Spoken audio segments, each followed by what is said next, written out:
Hello, golfers. It's the week of the US Masters finally, and Bryson DeChambeau is the odds on favorite. He's set to conquer the golf course and make all sorts of records, and rightfully so. Let's see how he's going to fare this week.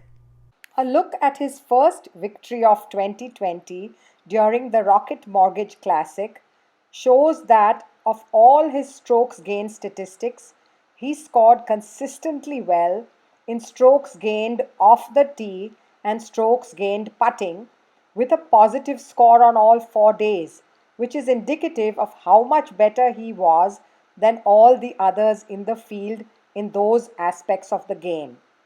One could say the only slightly weaker areas of his game were strokes gained approach to the green and strokes gained around the green.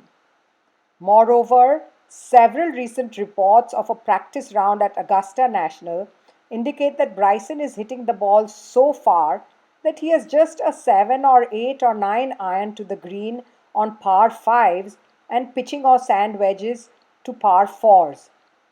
So it's going to be all about the partial swings for him this week and reducing his margin for error for those shots. Firstly, what should the goal of a partial swing be for any golfer? For the ball to travel to a specific target with both distance and directional control. In order to do so, the golfer must connect the ball very precisely so that whatever amount of force has been intended for the ball goes into the ball and not into the ground or into the air around the ball. There is a reason for the joke about ants feeling safest on top of a golf ball rather than on the ground around it. Connecting the golf ball in a repeatable manner is best achieved by moving the body, that is, the legs and torso, as little as possible during the backswing. When there is up and down or lateral or rotary motion during the backswing of a partial shot, different muscles are invoked to lesser or greater extents, so the downswing movement, which must undo all the motion of the backswing, is not as consistent as it otherwise could be.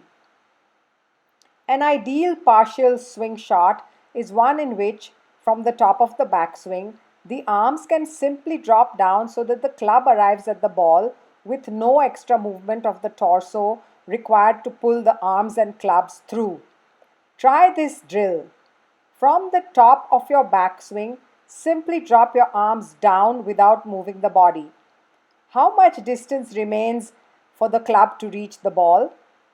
That will require some combination of legs and torso movement to make. Why do all that? Keep it simple, folks. Moreover, why do we need legs and torso movement in a partial swing in any case? Everyone has the strength required to make a partial swing with the arms only. Now, in Bryson's case, the main issue with his partial swing is that it is a miniature version of his full swing. He stands quite far from the ball, which requires muscle control to keep the shoulders in flexion, and during his takeaway, he swings his arms out or away from the body with considerable width, both of which also require extra muscle control. Additionally, during the backswing, he allows his lead side, shoulder, hip, and knee to drop down and even drops his head down. All of these movements must be undone during the extremely brief time of the downswing in precise order, and they require different amounts of muscle action at the various joints to be finely coordinated. Finally, he, as most golfers, stand up and rotate through the shot in the follow-through, thus pulling the club slightly in and slightly up so that every contact is, to some extent, a glancing blow.